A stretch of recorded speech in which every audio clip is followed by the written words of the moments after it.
आइए बढ़ते हैं अगली बड़ी खबर का रुख करते हैं। मालदीव विवाद से जुड़ी बड़ी खबर सामने आ रही है, जहां चीनी सरकारी अखबार ग्लोबल टाइम्स की पोस्ट, मालदीव के लिए समृद्ध अर्थव्यवस्था जरूरी है, चीनी लक्ष्य हासिल करने में अहम साथी है। ये तमाम चीजें ग्लोबल टाइम्स के इस पोस्ट में लिखी गई हैं। नई दिल्ली को विचार खुले रखने चाहिए, दक्षिण एशिया में सहयोग शून्य। तो मनीषा ज्यादा जानकारी के साथ भी जुड़ रहा है। मनीष, एक बार फिर से ग्लोबल टाइम्स में चीन ने ऐसी तमाम बातें कही हैं जिसके बाद सवाल उठ रहे हैं कि चीन आखिरकार क्यों इस सोच से बाहर नहीं निकलना चाहता है कि भारत उसका दुश्मन ही है। बिल्कुल प्रतिमा, देखिए ग्लोबल टाइम्स को इस बात की फिक्र नहीं करनी चाहिए कि भारत की विदेश नीति क्या है, क्योंकि आज की तारीख में भारत की विदेश नीति की प्रशंसा पूरी दुनिया भर में हो रही है।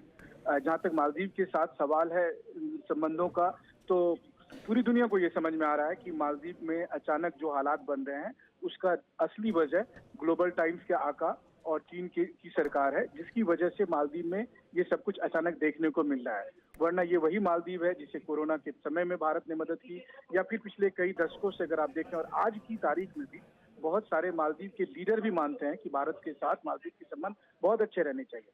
रही बात पड़ोसियों के साथ कैसे हैंडल करना है, ये भारत से बेहतर कौन उदाहरण दे सकता है। वहीं दूसरी तरफ आप चीन के साथ देखिए, तो चीन को ये बताना चाहिए, या ग्लोबल टाइम्स को बताना चाहिए कि चीन अपने आसपास के किस पड़ोसी के देश के साथ उसके अच्छे संबंध है, या किसकी जमीन पर उसने गलत निगाह नहीं डाली है। जी, बहुत शुक्रिया इस तमाम जानकारी के लिए मनीष। आप लगातार नजर बनाए रखें।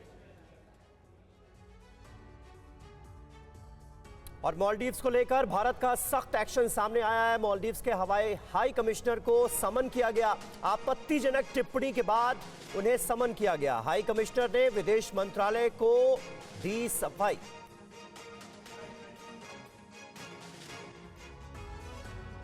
विवाद के बाद मालदीव के हाई कमिश्नर इब्राहिम साहिब को विदेश मंत्रालय ने समन किया, जिसके बाद वो साउथ ब्लॉक में विदेश मंत्रालय के दफ्तर पहुंचे। विदेश मंत्रालय की ओर से पीएम के खिलाफ मंत्रियों की टिप्पणियों को लेकर नाराजगी जताई गई। मालदीव के हाई कमिश्नर ने मामले को लेकर मालदीव सरकार का पक्ष रखा। मालदीव की मंत्री मरियम शियूना के प्रधानमंत्री मोदी पर की गई आपत्तिजनक टिप्पणी को लेकर उनकी अपने देश में ही उनकी टिप्पणी की निंदा हो रही है। मालदीव के विदेश मंत्री मूसा जमीर ने शियूना की टिप्पणी पर नाराजगी जताई है और इस तरह के बयान को अस्वीकार्य बताया है। उन्होंने कहा कि हम अपने सभी साझेदारों और पड़ोसी देशों के साथ सकारात्मक बातचीत को बढ़ावा देने के लिए प्रतिबद्ध हैं। इससे पहले मालदीव के पूर्व विदेश मंत्री अब्दुल्ला शाहिद ने भी इस तरह की टिप्पणी को निंदनीय करार दिया था। उन्होंने मालदीव सरकार को इस मामले के लिए जिम्मेदार लोगों को फटकार लगाने की मांग की थी। उन्होंने कहा कि भारत एक परखा हुआ मित्र और अटूट सहयोगी है। हमारा करीबी रिश्ता आपसी सम्मान, इतिहास, संस्कृति और लोगों के बीच मजबूत संबंधों से जुड़ा है।